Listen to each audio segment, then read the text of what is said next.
सुनो रघुबर विमल जसोदायक फल चार।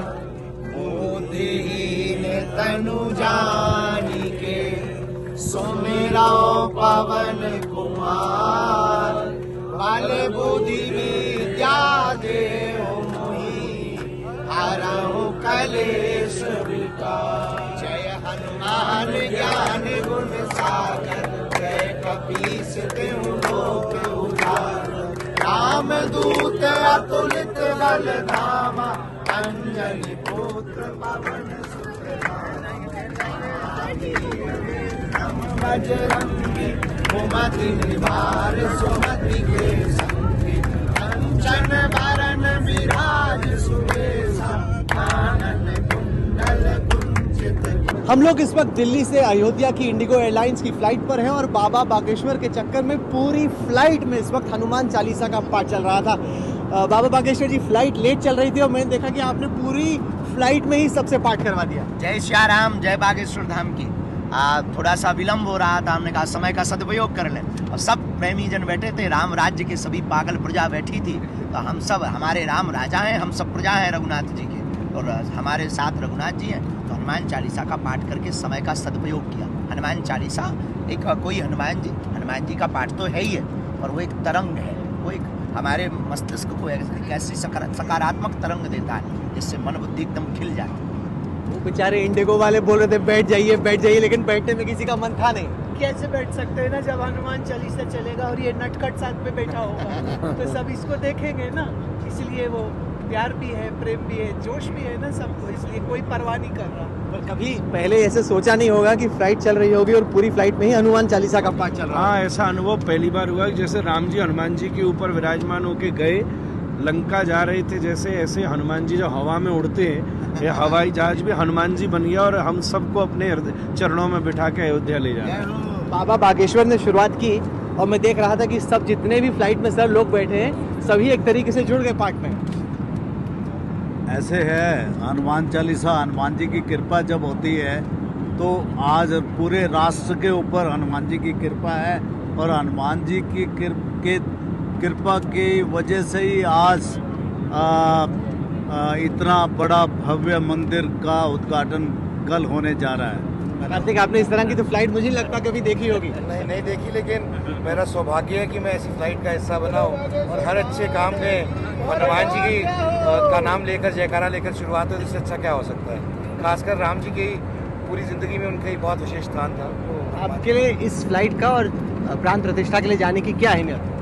बहुत बड़ी अहमियत है। देखिए, आस्था का विषय है, और ये कई सदियों में ऐसा एक मौका आता है, और मैं बहुत गौरवान्वित हूँ कि मुझे इसका हिस्सा बनने का मौका मिल रहा है। हम सबको इसका हिस्सा बनने का मौका मिल रहा है। We are making history, going to be a part of history, witnessing history, and जब वो आस्था का विषय हो तो उस पर और चार चांद लग जाते हैं। बाबा बागेश्वर जी, आपको ये लग रहा है कि जिस तरीके से राम मंदिर की प्राण प्रतिष्ठा हो रही है उसके चक्कर में पूरे समाज में एक तरीके से एक रिलीजियस अवेकनिंग हुई है, धर्म को लेके ज़्यादा जागरूकता है युवा पीढ़ी में? सनातन को लेकर के हमारा भारत भारत विश्व गुरु क्यों कहलाता था? भारत विश्व गुरु सनातन के कारण ही कहलाता। यहाँ सब जागे हुए, कुछ दिनों के लिए बादल मंडराए हुए थे, वह बादल छट गए। भगवान श्री राम जी सूर्यवंशी, और वो सूर्य उदय हो गया और भारत फिर से विश्व गुरु की ओर अग्रसर। हम धर्म की बात करके लोगों को बहला नहीं, हम ये नहीं कह रहे कि हम भारत के युवाओं को अकार्मिक बनाना चाहें। हम ये कहना चाह रहे हैं, आप अपने अधिकार को, अपने सनातन, अपनी पद्धति, अपनी संस्कृति को जानो, अपने राम को जानो। आप अपने राम को जानो, तब आप अपने आप को जानो, तब आप भारत की महिमा को जानो, और तभी आप भारत के कार्य के लिए आगे बढ़ पाओगे और भारत को विश्व गुरु बनाओगे। कई नई चीज़ें हम यहाँ पे देख रहे हैं। न केवल हनुमान चालीसा का पाठ हुआ, बल्कि साथ ही साथ वो बेचारी एयर होस्टेसेस काफ़ी परेशान है। उनको लग रहा है कि फ्लाइट उनके नियंत्रण से बाहर जाके राहुल जी, ऐसा तो अब हर फ्लाइट में होना चाहिए। राम राज्य का मतलब ही है, देखो हनुमान चालीसा मुस्कुराहट का विषय है, और मुस्कुराना सबको, देखो हंसना इंसानों के भाग्य में है, गधों के भाग्य में। अब जो गधे ना हंसे, हम तो भाई इंसान है, अपन तो मुस्कुराएंगे। अब वो हनुमान चालीसा और श्री राम, आप राम कहो, देखो चेहरे पे आपकी भी स्माइल है, आप राम मंदिर जा रहे हैं, आपकी स्माइल भी जा नहीं रही है। दो प्रकार की स्माइल होती है, एक टीवी वाली, एक रियल वाली। ये रियल वाली